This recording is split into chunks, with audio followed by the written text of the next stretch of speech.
Hello, and welcome to the Cornfield. I'm Jamie Beeman. I'm so glad you're with me for this very first episode of the Cornfield Podcast. I'm speaking to you from New York City. It's Pride Month here and around the country. And I'm seeing so much anger and so much backlash and criticism and vitriol and outrage around Pride. And I every year there's always a little bit of conservative right-wing pushback against Pride, and they always sort of pluck from the footage they take of the Pride parade the most outre elements of the parade and broadcast them to their viewing audiences to express, look at these deviants, look at these it's outrageous, and there's some of that going on. But this year it seems to be the whole thing seems to be creating a lot of division and a lot of controversy, both within and without the gay LGBT community. So I'm going to start with a little story about Pride, because I came out in 1994 when you really couldn't be out, particularly in my business. It was really a political act to be openly gay.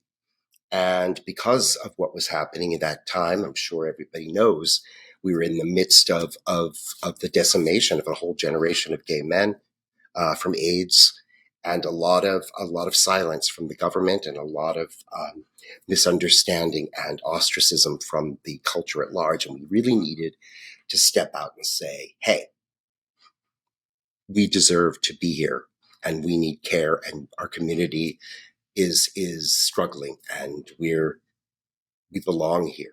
And that's really where Pride came from. And I don't know why exactly we got to this place where there's so much fracturing in our culture and in our community, and this ever-expanding definition of what this community is, which seems to be anything but cisgender and straight, which I just think there's something wrong. There's something wrong. But primarily for me, what's wrong is that you have a young generation of people believe that their experience of the LGBT, their experience of that for themselves and the coming out process and the expression and the politics, it's theirs to claim, it's theirs to proclaim. I've seen some backlash, particularly from gay men and lesbians, because this new movement is very obsessed with gender fluidity, gender spectrum, the difference between sex and gender, and transsexualism, transgenderism. That's kind of taking the microphone right now. And gay men and lesbian women are kind of being pushed to the side, like we're the new binaries, I guess. My friend Melody said that gays are the new straights. We're the new oppressors, which I think is hilarious. And, as an old white guy, I discovered pretty quickly that it doesn't really matter what other intersectionality I might have, what other oppressed groups I might be a member of.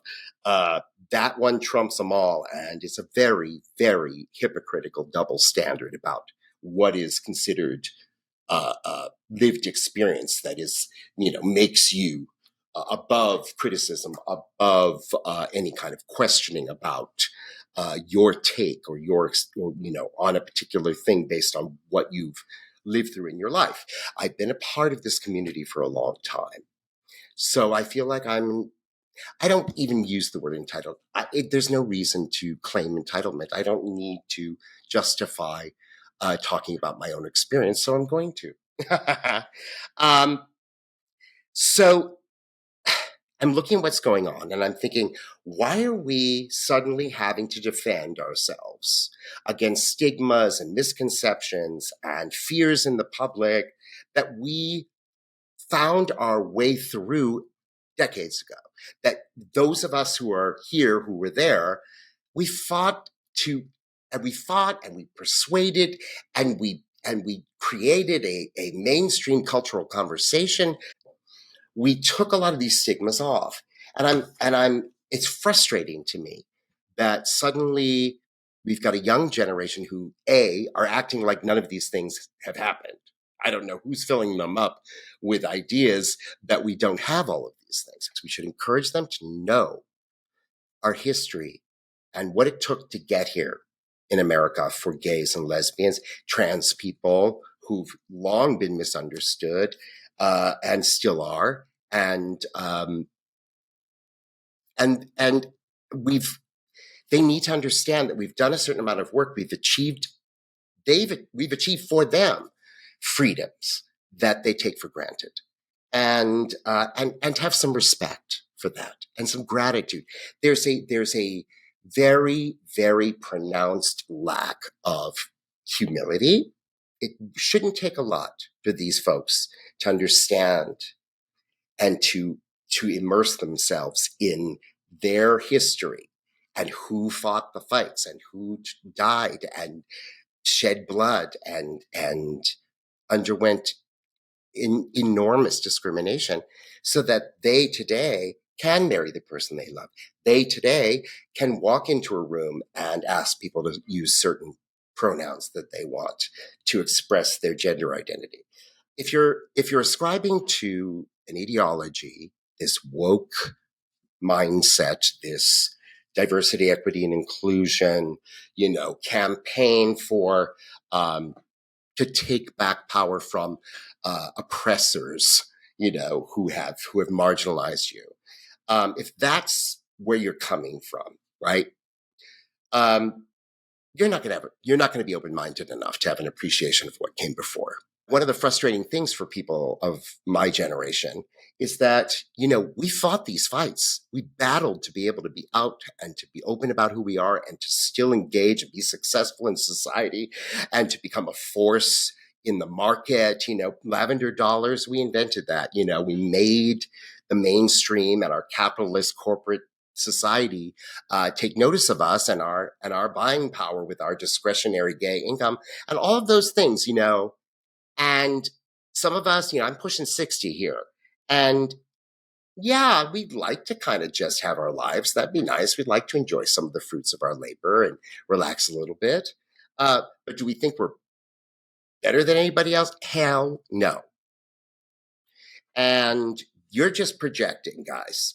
Those of us who have fought for our right to have a voice, to have a presence, to be open about who we are.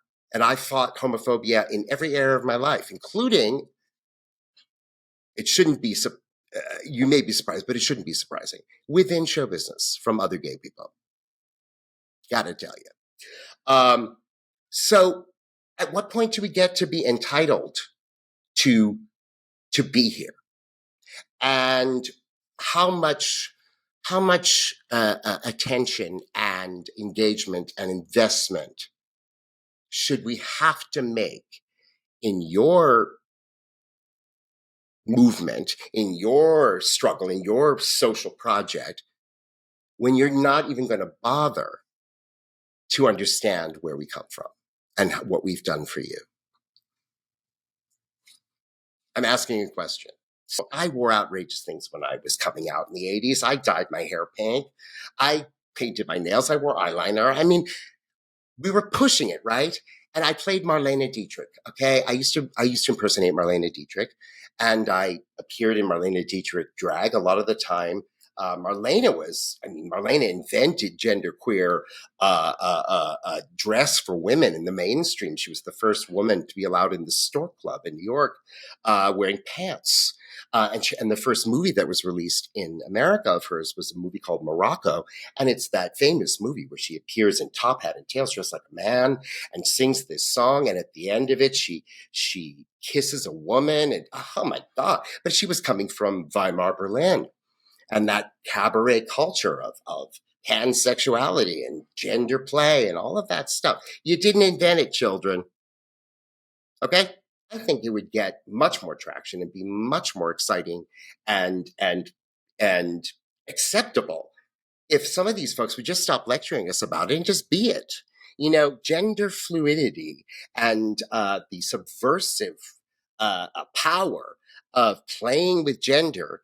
We've had this for a long time, and there are mainstream iconic figures like David Bowie and Prince and Annie Lennox and Grace Jones. I mean, there have been people who have walked that tightrope in between genders and made it a source of power and were diva and amazing and gave people permission to express themselves.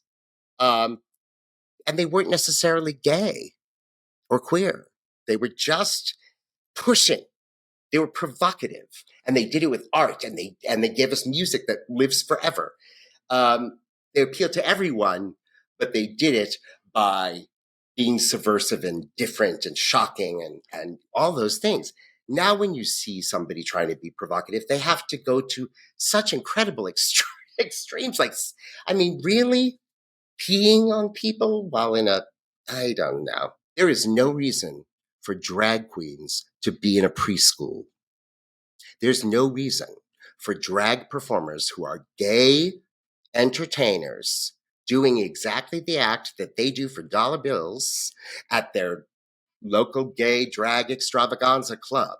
There's no reason that those things should be exposed to children and brought into the schools. Really, there's a such thing as a family-friendly drag show. There's nothing to be ashamed of with drag. It's been part of our culture forever. I was a female impersonator for a decade. Receipts. Here you go. Lived experience. I knew some of the greatest drag people of our time. Okay? It's part of our culture. And the reason it's in public schools is because woke white women who aren't even part of our culture are appropriating something and plopping it down in front of children. But what it does is, and they don't care about our community. They don't care about our movement or our civil rights struggle.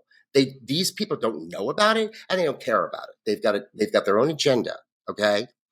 But, cultural appropriation from our culture is okay, but not from other race cultures.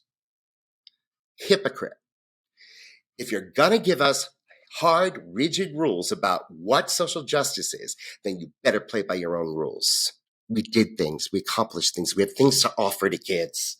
And I'm here today to say to y'all out there, from the cornfield, I believe in what Buck Angel is saying and what he's doing. It is time for those of us of a certain age to be the gay mentors that these young people need if they're willing to listen, to be the artistic mentors for the new generation of young artists who are coming up and trying to express themselves and being told, you can't do that, you can't do that, you can't do that, you can't do these activism's great, right? Disruption is fine. There's a season for children and young people to make fools out of themselves and to scream at the older folks that we've ruined everything. But I'm not going to allow children to be sexualized. I'm not going to allow children to be put into learning situations with people who identify as maps, people who are out and out diddlers. I'm not going to take the heat legislatively and in terms of my rights, in terms of all the work that I've done to be able to be a force for gay positivity and to be this person that I am. I'm not going to let that be taken away because people who aren't from my community are appropriating shit and throwing it on children too soon. It's just, identity is a tough thing. And if we don't give children a chance to develop their own inner intuition, because we have innate knowing, intuition, and we have an inner knowing of who we are. That it's different for everybody, but it develops over time. We know what's right and wrong. Unless you've been very badly damaged and you've got certain psychological issues, we know it's what it feels like when somebody's attacking us in a way that is awful. Look at the positive role models who are here to say, this is who I am. It's different from who you are, but we can be together in harmony and with a commitment to giving our children a better childhood than we had and preparing them with inner resiliency, with open-mindedness, with kindness for others and consideration for others, and grow up to be the worldly people that I think people really want them to be.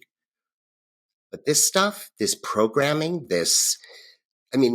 I bristle at being told what I'm allowed to say and what I'm not allowed to say and where I'm allowed to say it and what I'm not allowed to say and how I'm not entitled to have certain views or to talk about certain subjects. I can just imagine what you're doing to these kids.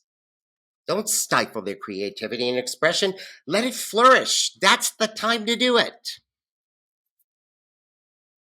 And to my yelling, shrieking, pink-haired, septum-pierced friends, if you're going to be punk, don't be so conformist. You all look the same. Y'all look the same.